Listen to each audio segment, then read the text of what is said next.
Hello, Braveheart.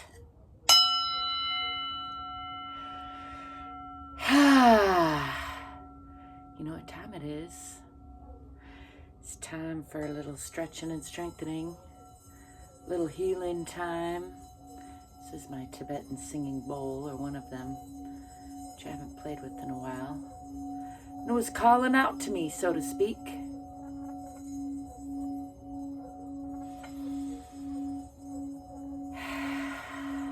Just start with a few deep exhales.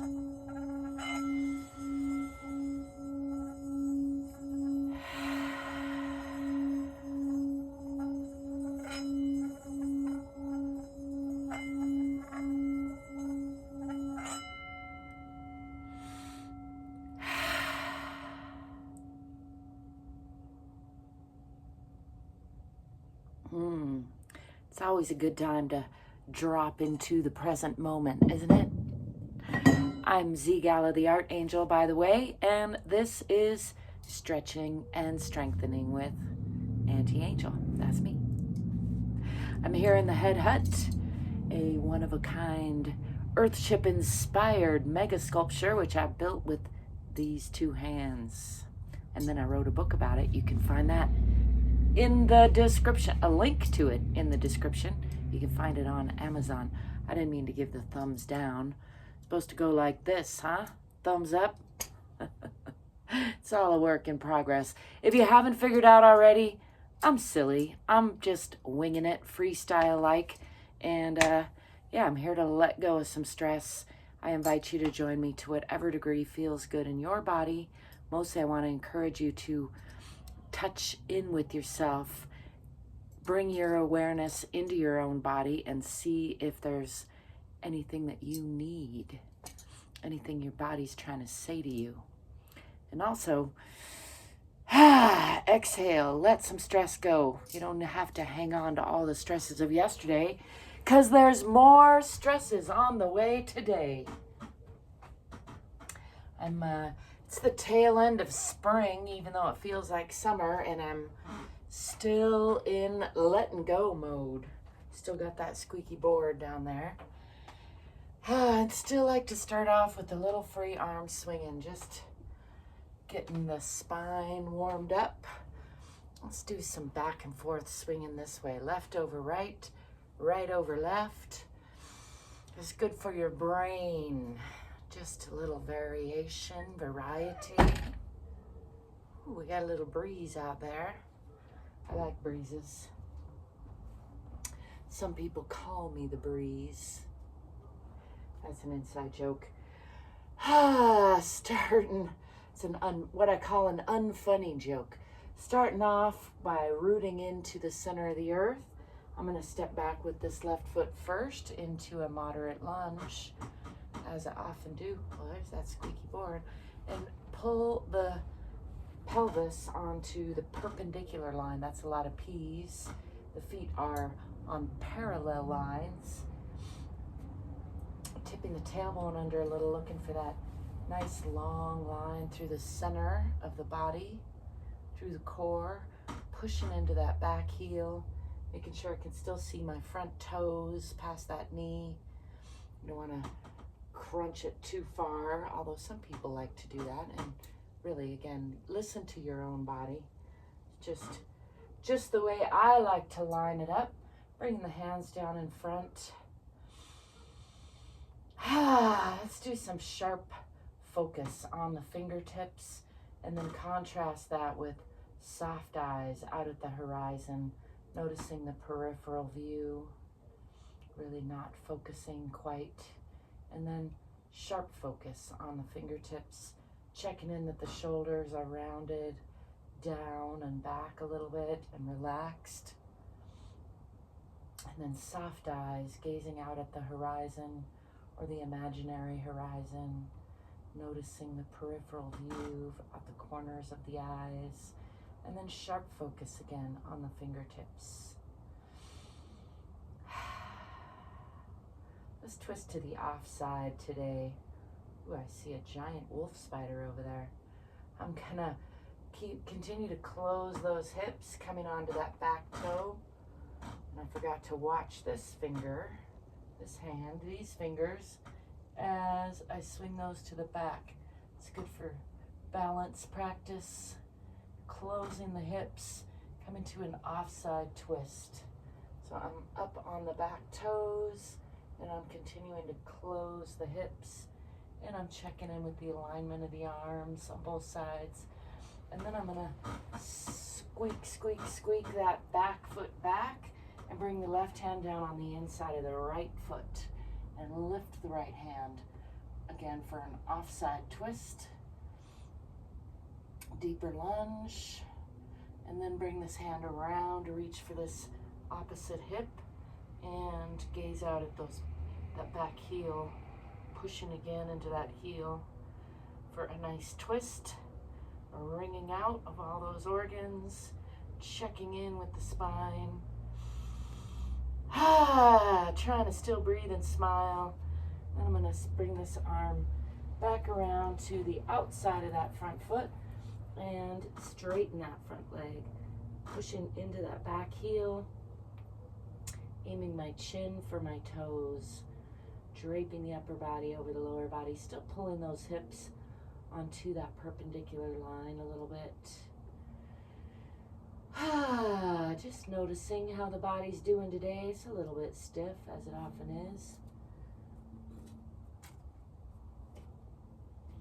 And I'm going to bring the hands down on either side of that front foot, spread the fingers wide, bring weight onto it.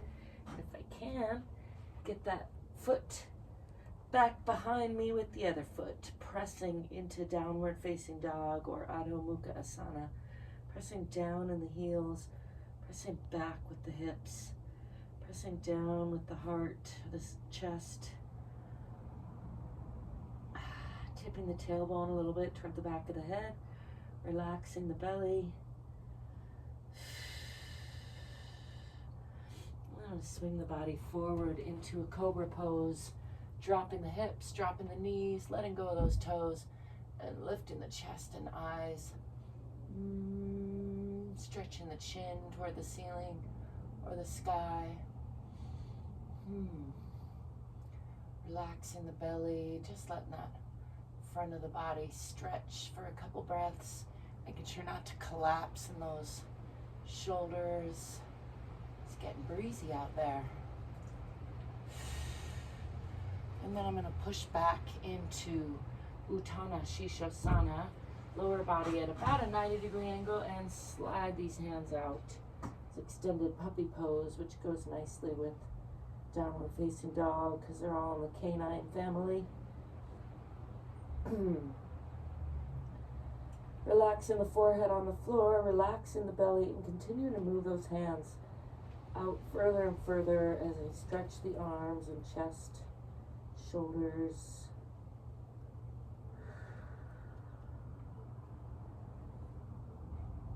Nice long stretch there. I'm going to walk these hands back. Let's come and do some cat-cow breathing. Starting off in a tabletop position with the hands under the shoulders, and then rounding the spine, tucking the chin, tucking the tailbone, and exhaling, pulling up in the abdomen. That's cat or Majarasana. And we're going to pair that with the breath with Vittilasana or cow pose, lifting with the chest and eyes, lifting with the tailbone, breathing into the belly. And now with the breath a few times, exhaling and rounding, squeezing, inhaling and lifting, expanding.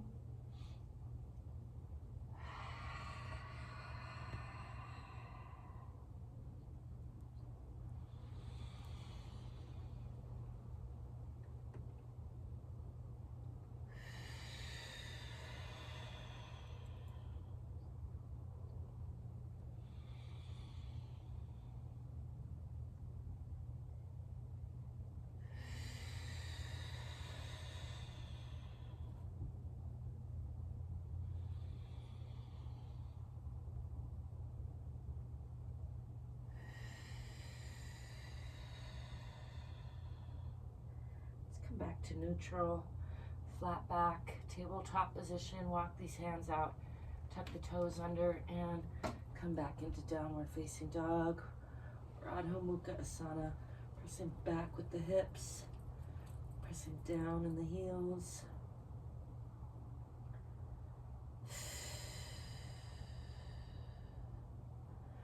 I'm going to swing that left foot forward in between the hands for a nice deep lunge on that side.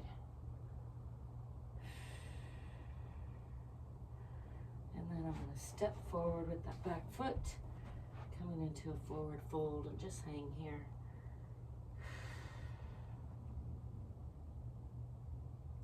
Letting go of the head and neck, and then bending the knees, swinging the arms back, coming into a counter stretch. Lifting the eyes, arms, and chest to the sky, pushing the hips forward a little bit. And let's bring the hands down in front, roll the shoulders down and back, and check in with the alignment in Tadasana or mountain pose.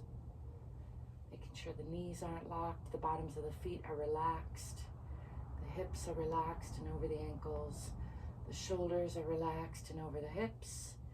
Back of the neck is long, ears are over the shoulders. I'm going to step back with the other foot, stepping back on the right into that deep lunge. And again, pulling these hips onto the perpendicular line.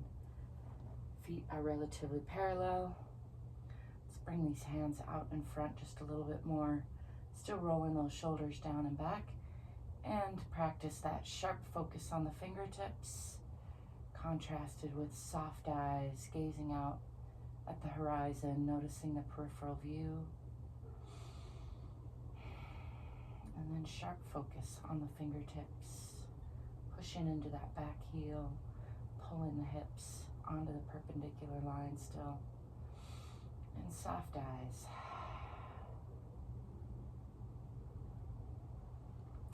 And then sharp focus on the fingertips. I'm going to extend these fingertips and then move this left hand toward the back as I close the hips, coming into an offside twist, coming up on that back toe a little bit if need be, continuing to move the hips onto that closed position, sliding that back foot out a little bit if needed. Nice offside twist. I like to alternate which hand I'm focusing on just to practice my balance there. And then I'm going to slide that back foot out a little further and bring this right hand down on the inside of this left foot, lifting the left hand, gazing up at those fingertips for an offside twist. And then bringing this hand around to reach for that opposite hip and gazing out at that back heel for an additional twist. Nice ringing out. An internal hug, I like to say. Just checking in with everybody today. We're doing all right. Been better, been worse. Kind of right in the middle somewhere. Pushing into that back heel makes us a stronger stance.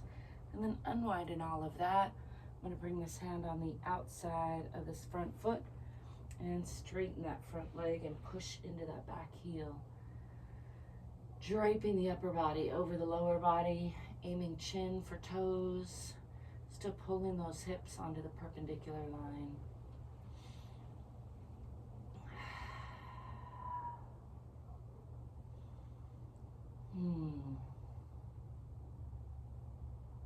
Remembering to breathe and smile all the while if possible.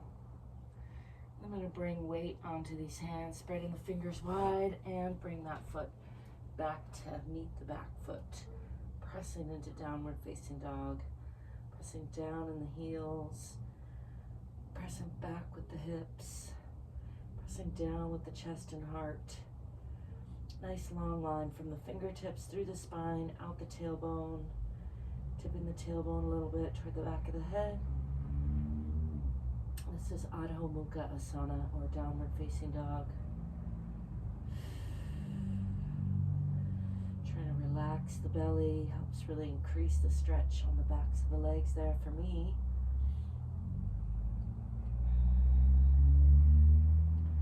Just bend the right knee and press more into that left heel, and then bend the left knee, press more into the right. Alternate on each side a couple times.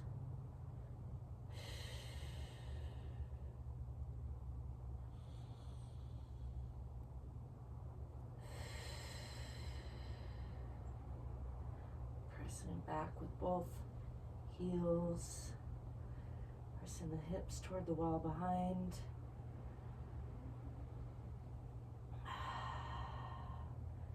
And I'm going to bring the body forward again into a cobra pose.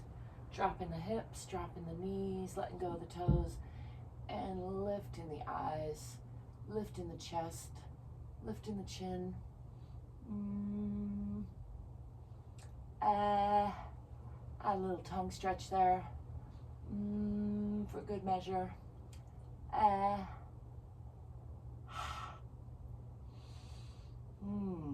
Just letting the front of the body relax if possible, stretching, making sure not to collapse in those shoulders, really lifting, pushing from the palms through the shoulders.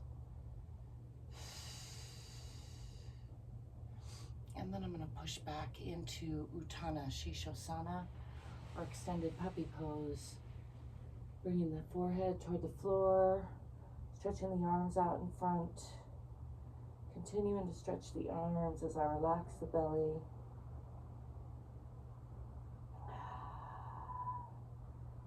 Getting a nice stretch through those arms.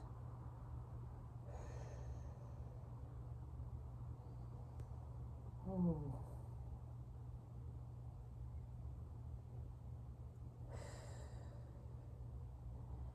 then walking the hands back. Let's walk them back to not quite under the shoulders.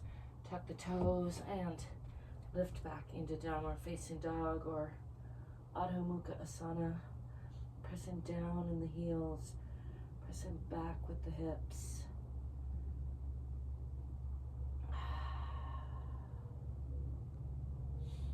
I'm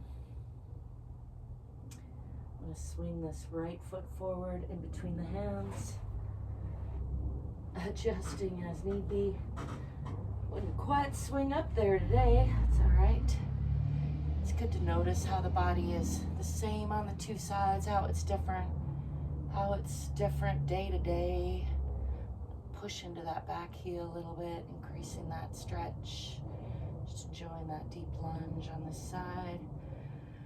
For a heavy sigh or two, and then I'm going to step forward, bringing that back foot forward and hanging here in a forward fold. Letting gravity do some unwinding, and then pushing from the center of the earth through the bottoms of relaxed feet, tipping the tailbone first, letting the arms just hang, coming back to upright. Into Tadasana, or a mountain pose. Again, lengthening the back of the neck, ears over shoulders, dropping the shoulders down and back a little bit, relaxing them, shoulders over hips, checking in with those hips are nice and relaxed, knees are not locked, bottoms of feet are relaxed, nice upright, stable pose.